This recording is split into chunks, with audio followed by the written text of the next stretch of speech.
Well, hello and welcome to Faith, Philosophy and Life, Mr. Shelton. Sorry, I'm laughing because I've just realised that I've got an image behind me of really quite particularly evil people, and I was going to ask you to choose who was the most evil out of all of them, and the pupils that I teach would probably choose me because I'm currently on the screen with them, which is actually quite entertaining in a kind of weird way, but that's life. So what I'd like you to do is I'd like you to look at these three individuals, and I would like you to think about who out of these would you say is the most evil and why, and why are they all so similar or different. So have a think about that for a moment and then come back to me.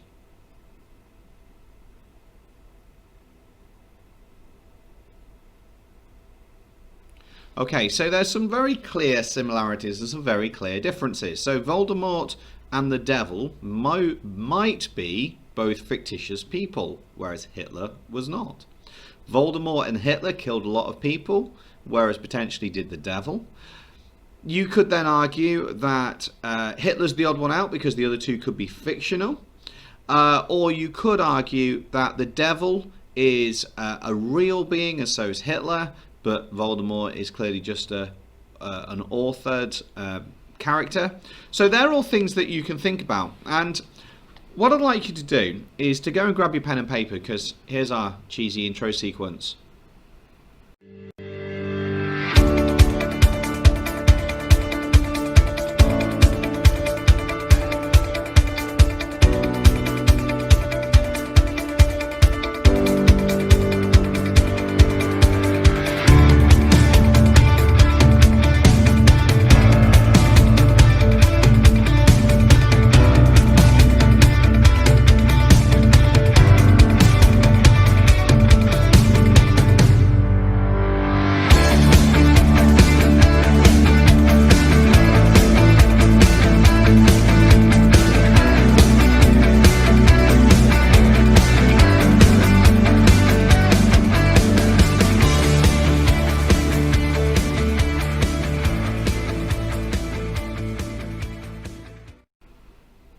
So our title today is The Scale of Evil and Suffering, and I personally think this is one of the best lessons that I teach in a classroom. So not quite sure how this is going to work at home, but I think you're going to need to FaceTime, WhatsApp, Messenger with regards to some friends to try and get some discussion going with this one, because I think this doing it by yourself is going to be a little bit harder.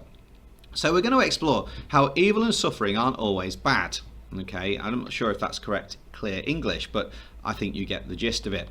It's going to be good if we can understand that we all have different understandings of evil and suffering. Great if you can say what your view is about it and why you hold it, and even better if you can think about why everyone has different views. During today's lesson, we've got a media clip. We're going to think what the most evil thing is. There's a little mini write and an activity choice as well, where we are going. And we're going to think about our Christian value there of justice, because obviously justice is really important in terms of giving people the right opportunities. So I've got a clip I'm going to show you. While the music's playing, I'd like you to write down 4 different ways that people suffer.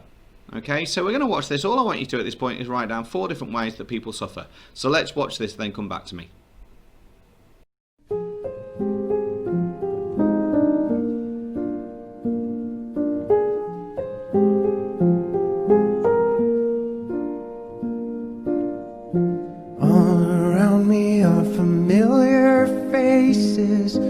Worn out places, worn out faces, bright and early for their daily races, going nowhere, going nowhere. Their tears are filling up their glasses, no expression, no expression. Hide my head, I wanna drown my sorrow.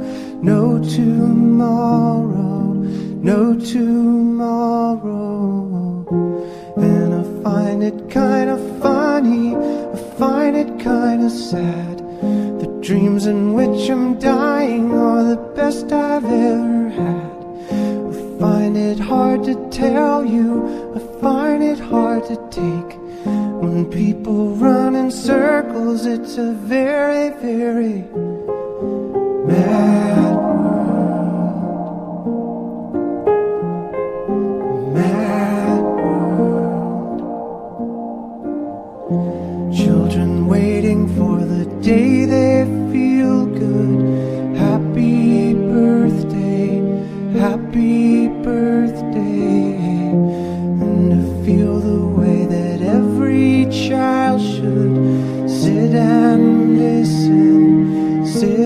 one listen.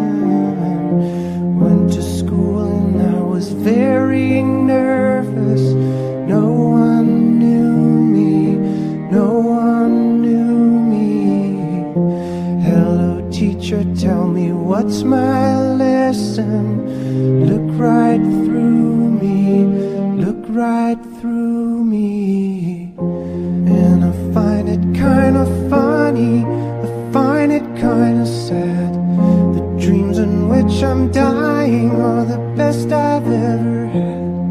I find it hard to tell you, I find it hard to take. When people run in circles, it's a very, very mad world.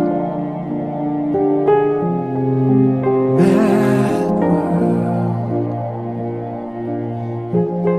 Enlarging your world.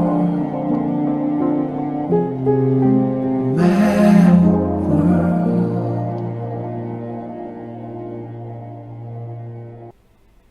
Okay, so now that's done, what I want you to do is to rank them from 1 to 4, 1 being the one that you think is the most evil, 4 being the one that is the least severe form of suffering, and explain why you've put them in the order that you have.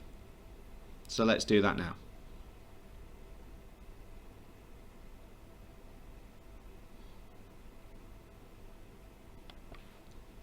Okay, so what the next thing I'd like you to do, and you can do this in a variety of different ways. In the description below, you will find this worksheet here. You will need to download that and look at that because I know it won't be clear behind me. What I need you to do is, if you've got access to a printer, you might want to print this off and then you can chop each thing out. If you don't have access to a printer, you might just choose 6 or 7 and write them out, so it's entirely up to you. I would like you, with somebody else if you can, to arrange these in the order from the things that are most evil to the things that are least evil. Do it as a pyramid. So at the top is the thing that is most evil. Underneath that then you might have 2 things that are quite evil, and underneath that you might have 3 things that are very evil, and then underneath that you've got 4 things that are not very evil at all. So do it as a pyramid, as a hierarchical structure. Decide what the top one is, build it down, 1, 2 on the next row, 3 on the next row, 4 on the next row, 5 on the next row, and so on, and see how far you can fill that down. And is there anything there that's missing that you think you could write down as well?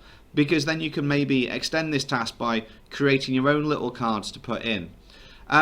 Get them all written out or get them all glued down, don't mind how you do it. Add some of your own, and remember we're going to want to see this as your teachers as well. So let's just get those done and give yourself, I don't know, 10 minutes, 15 minutes to do that, and then come back to me.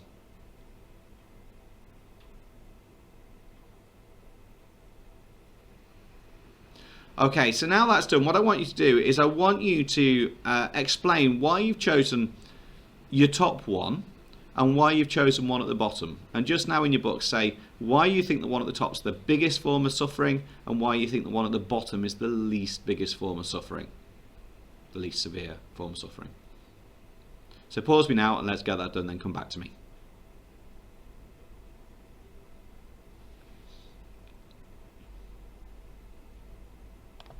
So we said it would be good if we could understand that we've all got different understandings of evil and suffering, and that's what we've just identified there. Some people, if you did this in a classroom, might think one thing is more evil than others, which is a very interesting take on that task.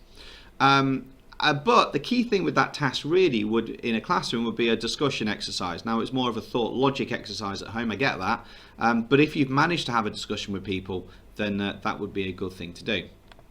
So we're going to end with this, okay? There's 5 tasks behind me. I want you to choose one. And what you're going to do is you're going to use the remainder of this lesson to do whichever one you have chosen. So there you go. Just, you have to pause that, leave that behind me. I hope you've enjoyed the little work we've done on evil and suffering. We're going to move on to religion and media next, which I'm not quite sure how that's going to work, but we're going to play through that together anyway. So I'm going to leave it there. Thanks for your time. Hope you've had some food for thought anyway. Anything, please send through to your teachers, because obviously we would love to see them. Take care of yourself, stay safe, wash your hands, God bless you, and I'll be seeing you soon.